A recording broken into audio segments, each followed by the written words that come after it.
വശീകരണം. അത് മാത്രമാണ് ഏക പോംവഴി. എനിക്ക് വശീകരിക്കാൻ പറ്റുമെന്ന് ഞാനൊന്ന് നോക്കട്ടെ.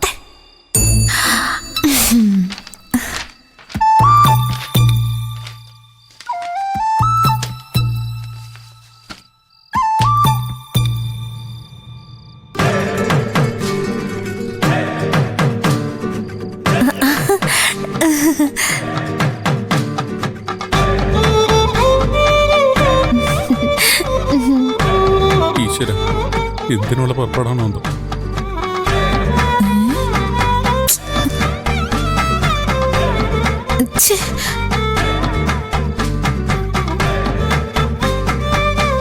എന്തൊരു തന്തയാ മോളെ ഇത്. ഓ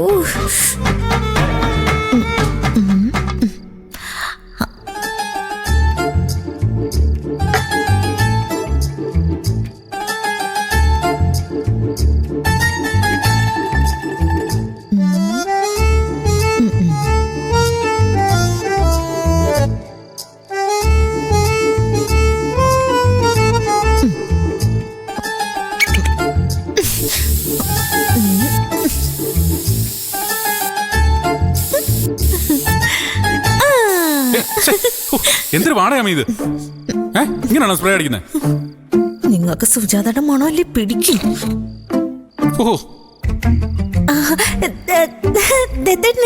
സ്പ്രേയുടെ മണം ഇഷ്ടല്ലേ? സ്പ്രേയുടെ മണമൊക്കെ ഇഷ്ടമാണ്, പക്ഷെ അത് മുഴുവൻ ഇങ്ങനെ കലക്കി കുടിച്ചാ ഛർദ്ദിക്കാൻ പറ്റില്ല മനുഷ്യന്. വരും വരും, ഇപ്പൊ അതൊക്കെ വരും. മനസ്സ് മുഴുവൻ അവളാണല്ലോ. ഓ പിന്നെ അങ്ങനെ എന്റെ മണം അടിച്ചിട്ട് ദത്തട്ടെ ഛർദ്ദിക്കുവാണെങ്കിൽ അങ്ങ് ഛർദ്ദിക്കട്ടെ. നിനക്കിത് എന്ത് പറ്റിയാമി? പതിവില്ലാത്ത ഓരോ കോപ്രായങ്ങള്. അതെ, ഉള്ളിലിരിപ്പ് എന്താണെന്ന് തുറന്നു പറഞ്ഞാൽ ഒരുപാട് സമയം പഴക്കാതെ എനിക്ക് പരിഹാരം കാണാൻ പറ്റും. എന്റെ ഉള്ളിലിരിപ്പ് എന്താണെന്ന് ദത്തണ്ണ അറിയില്ലേ? എന്തുവാ? ഞാൻ പറയാതെ അത് ദത്തണ്ണ അറിയില്ല. ഇല്ല, നീ പറ.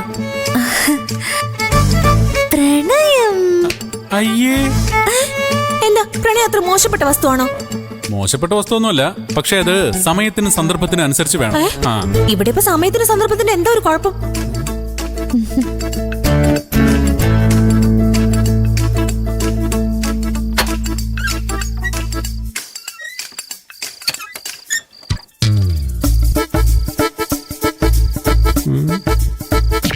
പുറത്ത് നല്ല പൂനിലാവ്, നിലാവിൽ ഒളിച്ചിരുന്ന് വല്ലപ്പോഴും ചിരിക്കുന്ന നക്ഷത്രങ്ങള്.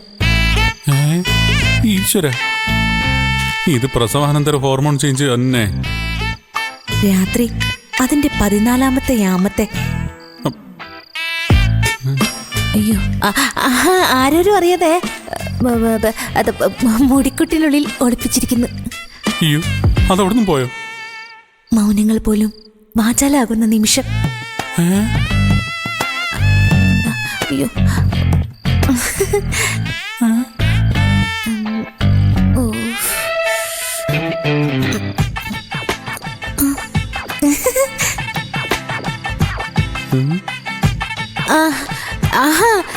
നിലാവിന്റെ തലോടലേറ്റ് അകലെ ഏതോ അമ്പലക്കുളത്തിൽ മുങ്ങി നീലത്താമരകള് വിടരാൻ തുടങ്ങി. എപ്പോ?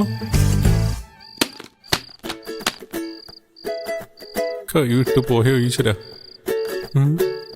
അയ്യോ,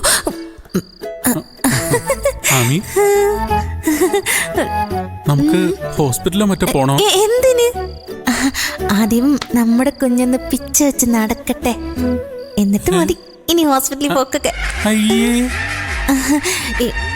എന്താന്നറിയില്ല ദത്തേട്ടാ, എനിക്ക് ദത്തനോട് വല്ലാത്ത പ്രണയം തോന്നുന്നു.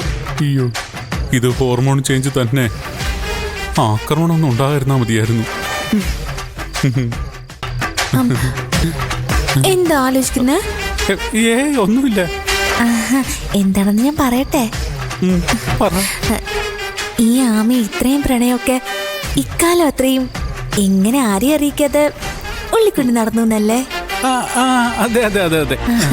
അതെ, ഞങ്ങൾ പെണ്ണുങ്ങൾക്ക് മാത്രം ദൈവം അനുഗ്രഹിച്ച് തന്നൊരു വരസിദ്ധിയാ. കടലോള സ്നേഹം ഞങ്ങൾ കടുക് മണിയിൽ ഒളിപ്പിക്കും.